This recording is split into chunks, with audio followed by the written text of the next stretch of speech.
Hello guys, kembali lagi di channel Surabi Hanet. Apa kabar teman-teman semua? Semoga kalian baik dan sehat ya. Oke, di video kali ini kami akan melanjutkan Tokyo Revenger chapter 149 sampai 150. Seperti biasa, jangan banyak bacot di awal, kita langsung saja ke alur ceritanya. Oke, di awal cerita kita diperlihatkan Izana yang memberitahu si Kisaki bahwa tersangka palsu atas pembunuhan Ema telah disiapkan. Kemudian si Kisaki mulai curhat soal keluh kesahnya. Ia menjelaskan bahwa untuk berdiri di atas orang lain, yang dibutuhkan bukanlah otak, melainkan karisma atau pengaruh. Dan Maiki lah orang yang memiliki karisma itu. Kisaki berpendapat orang seperti Maiki tidak cocok berada dengan orang-orang rendahan di Toman. Oleh karena itu, ia membuat banyak rencana untuk mendapatkan si Maiki. Namun semuanya selalu gagal. Mulai dari pembunuhan Doraken yang digagalkan Takemichi, dan juga pelantikan Maiki menjadi ketua Valhalla yang dihalangi oleh si Baji. Jika saja tidak ada pengganggu seperti mereka, Maiki sudah pasti berada di genggaman si Kisaki. Kisaki tidak menyerah sampai di situ. Kemudian ia sadar bahwa harus melenyapkan orang yang dicintai Maiki, yaitu saudaranya sendiri. Kemudian Izana bertanya, kenapa Kisaki susah payah melakukan pembunuhan Ema menggunakan tangannya sendiri? Bukankah dia bisa menyuruh orang lain? Namun Kisaki malah membalikan pertanyaannya. Lah, emang pantas ngomong gitu ke pembunuh saudara lo? Boge lo. Di sini Izana malah curhat. Dulu ia menghabiskan 10 tahun di panti asuhan, dan orang yang selalu mengunjunginya adalah Shinichiro.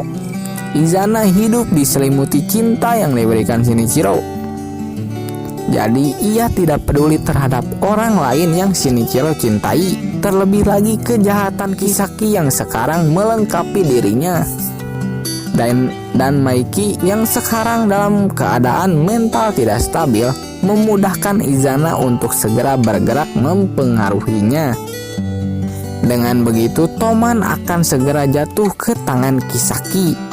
Lalu beralih ke rumah sakit. Diperlihatkan Doraken yang kena mental melihat mayat Ema di depan matanya. Kemudian diperlihatkan juga Maiki yang merenung pojokan dengan tatapan kosong. Kemichi yang berada di sana berpikir bahwa ia harus melakukan sesuatu. Lalu tiba-tiba datang Doraken mengajak Maiki keluar. Setelah di luar, Doraken langsung menanyakan apa yang sebenarnya terjadi. Namun Maiki tidak mengeluarkan sepatah kata apapun. Dan Doraken langsung saja memukulnya. Takemichi yang melihat itu langsung bersujud dan meminta maaf kepada si Doraken karena ia merasa insiden ini karena kecerobohannya. Dan jika Doraken mau melampiaskan kekesalannya, pukul saja pohon pisang. Maksudnya pukul saja Takemichi. Namun Doraken terus memukuli Maiki sambil mempertanyakan janji si Maiki yang mendirikan Toman untuk melindungi semua orang. Di sini Takemichi juga berusaha menghentikan si Doraken.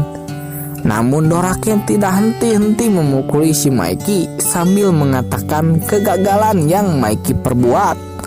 Pacin ditahan, Baji mati, Kazutora ditangkap polisi, dan sekarang Ema yang mati. Akhirnya Takemichi terkena sikutan Doraken, dan Maiki juga tumbang karena tidak melawan sedikit pun. Takemichi yang tidak bisa berbuat apa-apa hanya bisa ngebacot agar Doraken ikhlas. Namun dipikir-pikir, ia yang beberapa kali kehilangan Hina tidak bisa menerima kenyataan. Terlebih lagi Doraken dan Maiki tak bisa kembali ke masa lalu seperti dirinya. Takemichi pun mulai menyesali semua perbuatannya.